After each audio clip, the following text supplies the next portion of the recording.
It started with a whisper, slipping through the bathroom door late at night. "I just want to breathe," Sarah murmured, her voice drifting out like smoke.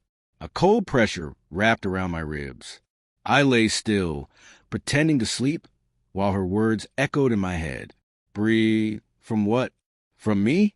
From the life we built together for 10 years?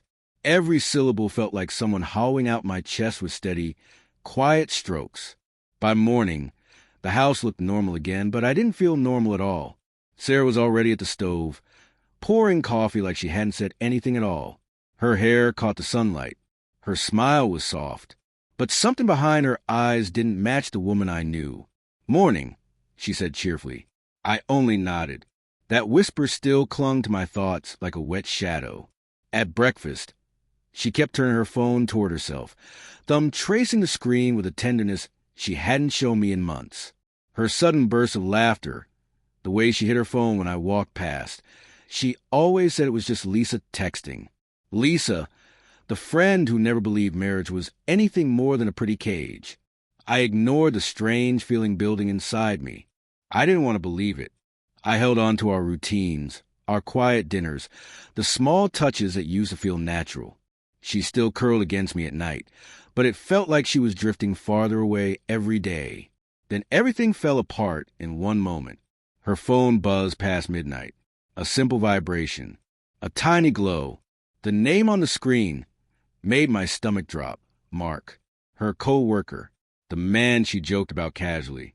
I shouldn't have opened the message, but my hands acted before I could think, and what I saw sliced right through me.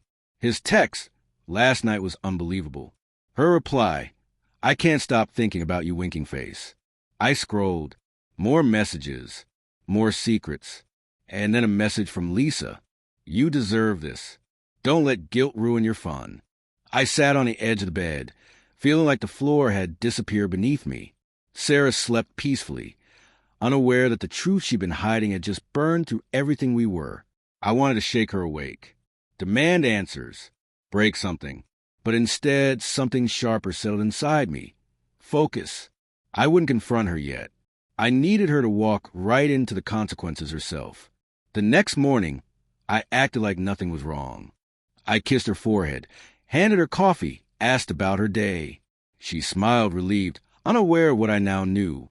Her eyes flickered when she lied about having just meetings. I memorized that flicker. From that day on, I became an investigator in my own home. When she showered, I checked her phone. When she left for work, I checked her laptop. Evidence piled up fast, late-night texts, deleted messages, a hotel receipt tucked in her purse. Then I found an email from Lisa. "You're too young to waste your life settling. Mark understands you. He sees the real you." The betrayal wasn't just Sarah's. Lisa was feeding her poison, encouraging her to burn down her own marriage. I made a plan. I reached out to Mark's wife, Emily, someone I'd only greeted at a few company events. Her voice shook when I told her everything. She'd suspected something too. Together, we created something Sarah and Mark couldn't talk their way out of. I invited Lisa to a surprise dinner, a private room at Sarah's favorite restaurant, the place where we celebrated everything important. Sarah dressed up, thinking it was a romantic evening. She even wore the dress I had always admired. She didn't realize she was walking into the truth. Lisa arrived first, strutting in like she owned the room, until she saw Emily seated there. Sarah froze. Her glass rattled in her hand. I stood up, calm and steady. "I know," I said. Then I placed every piece of evidence on the table. Texts, emails, receipts. Sarah's face drained of color as each lie unraveled. She tried to speak, but the words never formed. Lisa tried to defend her, but Emily cut her off, her voice cracking as she revealed Mark's betrayal. The room felt suffocating. Sarah cried, loud, messy tears, but they didn't move me. Not this time. "You wanted to be free," I said quietly, "but you destroyed us to get it." Then I turned to Lisa. "And you? You didn't free her. You pushed her off a cliff." I walked out with Emily beside me. Behind us, Sarah was shaking. Lisa sat speechless, and the life they'd tried so carefully to hide lay exposed on the table between them. A few days later, Sarah called endlessly. begging, promising, swearing she'd cut ties with Mark. But I'd heard enough.